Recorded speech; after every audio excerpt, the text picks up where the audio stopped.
Some of you guys don't know me. I'm Alison. I've done quite a few barbed wire rescues over the years. I've made a few videos to hopefully make it easier for you guys, and also the bat. It's just my opinions. I know there's lots out there. Believe what you want. But I have rescued easily over 1,000 critters off fences up here, so save yourself some stress and hopefully this helps you out. So just going to go over a few things I missed in the videos when I was taking the bat off. So take your time, don't rush, don't stress, don't panic. That's when accidents can happen and you can get bit, bat can get damaged. Just stay calm.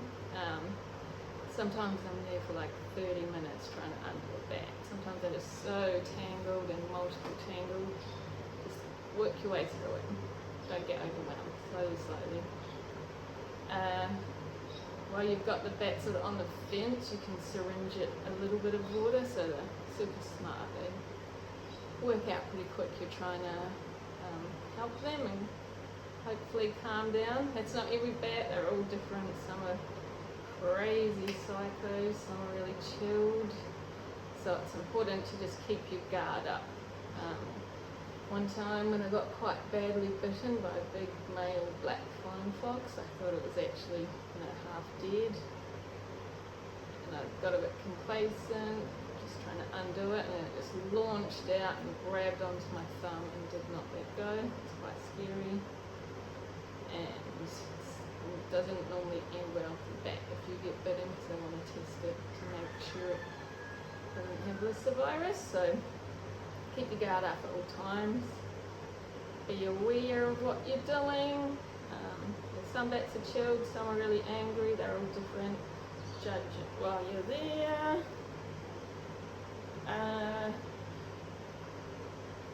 If you are giving it water, do drop by drop. Don't aspirate the bat by just shoving water down its throat. You need to do it slowly, drip by drip.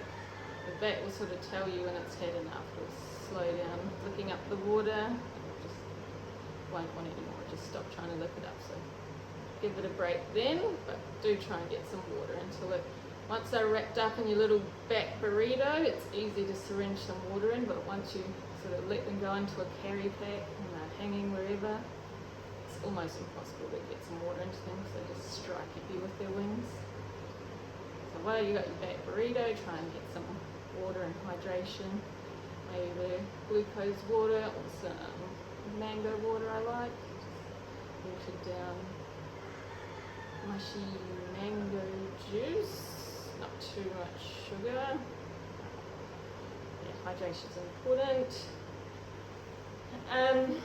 Keep the bat supported, or whatever animal it is. If it's like hanging by its wing, just try and keep its supported, so it's all its weight's not on that wing hanging. Try and keep it supported.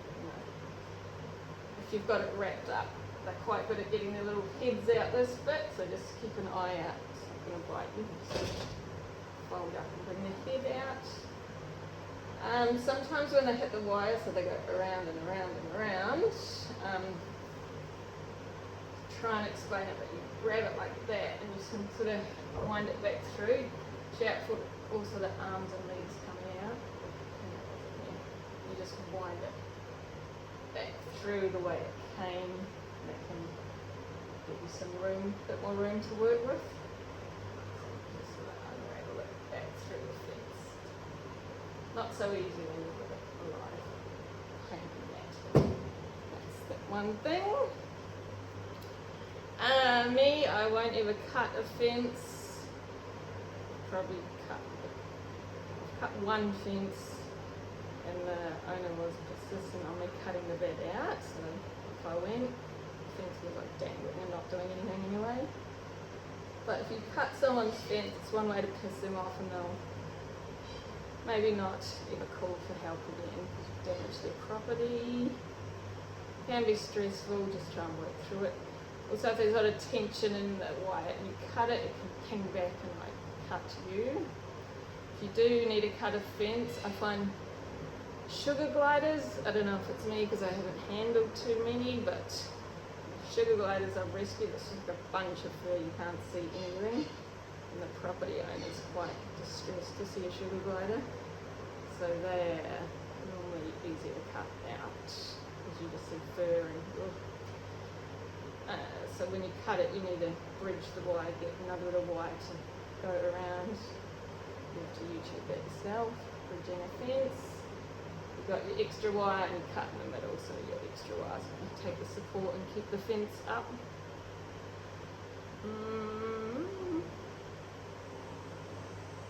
Yes. Always you protect yourself and try and do minimal damage to the bat. Your wire cutters and your tools, they don't need to be anything fancy. Well, actually, wait. So these are like $5. These are just little pliers for undoing these. They don't need to be any fancy, but it pays to have some good wire cutters. I lost my $60 good wire cutters. There's some expensive ones out there, but you can shrimp on your little pliers. $5, rescued hundreds of bats or whatever. Expensive wire cutters because it's hard to cut all out. And yeah, hopefully that's all I missed. Alright, bye.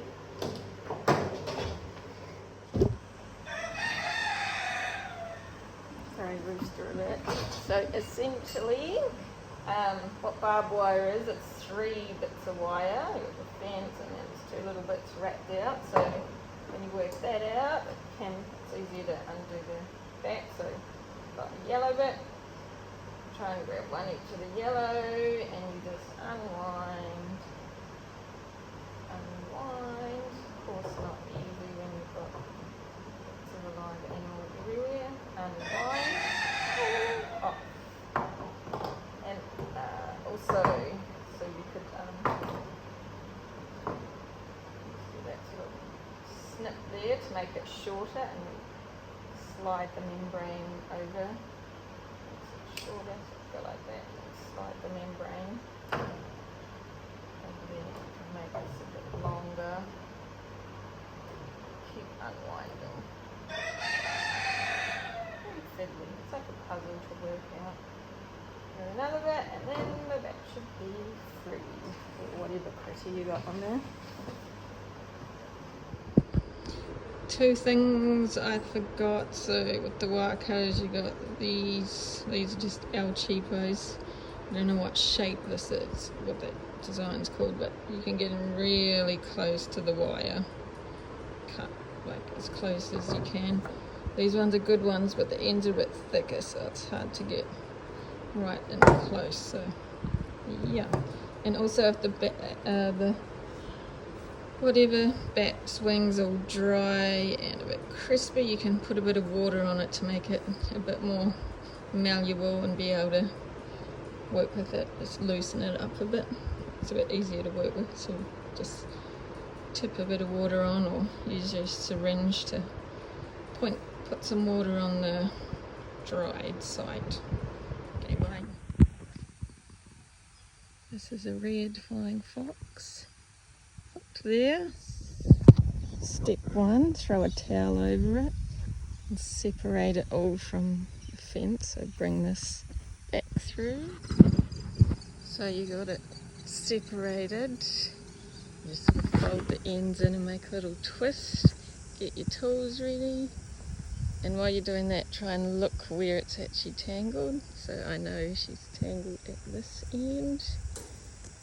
So all I need to do is unwind this barb.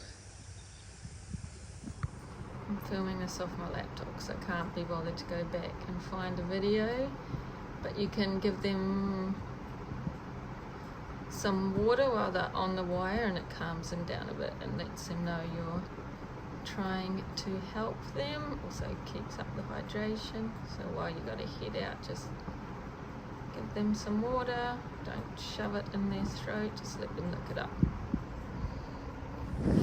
So we got the bit we need out. The bat's head's all tucked up in here. It's not going to try and get us. So maybe get that in and that in, and try and unwind it, or it might be the other way. You just got to work out which end is the other end of the piece of wire and untie. I can't do it in film, unfortunately. So sometimes it can help if you just like twist the barbed wire, so you can see that sort of exposes that a bit more. So maybe you can cut that shorter and just gently get that bit of skin off. So we've freed up that wing. Now another hard part is getting the bat actually off the fence and into a container without it flying off or anything. So we've got our little tail. So this is easy because it's a smaller bat, so I know where the back of it is. I can grab it, contain it. Not so easy if it's a big black flying fox and it's angry. This one's pretty calm. So I've got it there, and I'm gonna, so yeah, we got the bat in my hand here. It's easy because this bat's really small, so I can't do it one-handed, but lift that through. And also they feel safe when they're holding on to something, so their feet will be flapping around everywhere. But if you can get their feet holding on to something, they feel better, or wrapped up in the towel. So once you got the bat off, and nicely wrapped up like a little burrito, try and pump as much water in, not like choke it, but water can save its life.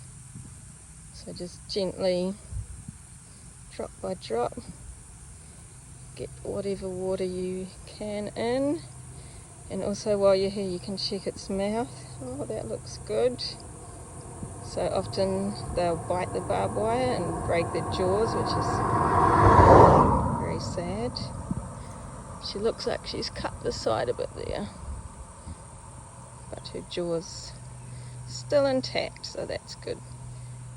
Sometimes it can be like a bit bruised or like a little bit cut on the top, but as long as it's not snapped across, it will hopefully be okay. So it's worth a chance. The vet can have a look. You need a good bat vet. So some days it might be a bit bruised up there. She's got nothing. But if it's snapped, it's game over, the poor thing. So I'll give her another 10 mils. Keep getting what I can into her. This can save their life because they get cooked and all their inside shut down. So the injuries might be okay, but then they die from the being cooked. Ah, little bubba. She's a very small bat. And once, so I'll get plain water into it for a bit, but in a bit I'll make a little mango slushy, a bit of watered down mango. Oh, sorry, Bubby. You're so little. So just a bit of sugar and get her feeling better. Sometimes they're exhausted, they'll just sleep while they're wrapped up. She's safe now. Good girl.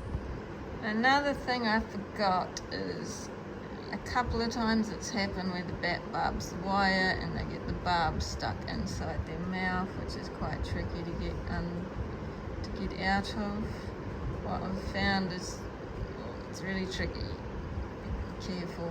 If you open the mouth wider, sometimes you can pull the barb out, or if you can cut one of the barbs shorter inside their mouth and then somehow get the piece you've cut out. It's very awkward, but do what you can. So you throw a towel over the whole thing to calm them down, and then we'll slowly get them out.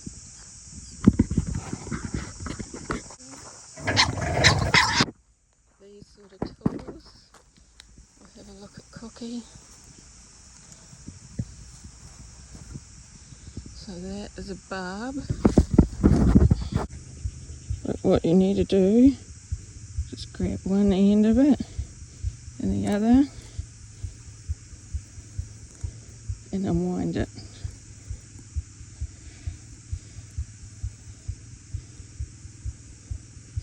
Hold the end, get the other end, unwind the barb.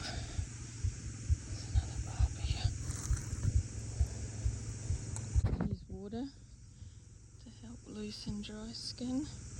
I have to put the camera down. So this is why I say never cut a bat's membrane, its wing part. Even if I can see it's dead, I still won't cut it. Because when you see that and you go, oh, I'll just cut this little bit. There we go, it's freed it up. When you get it off, oh look, you've made this massive hole and another cut here. So that'll die back, that'll join that, and it'll be a death sentence for the bat. It's like one of those paper craft things. You got this wing up, bunched up, then you do a little cut, undo it, and you've actually done like 10 cuts, which you've just given it a death sentence. Yeah.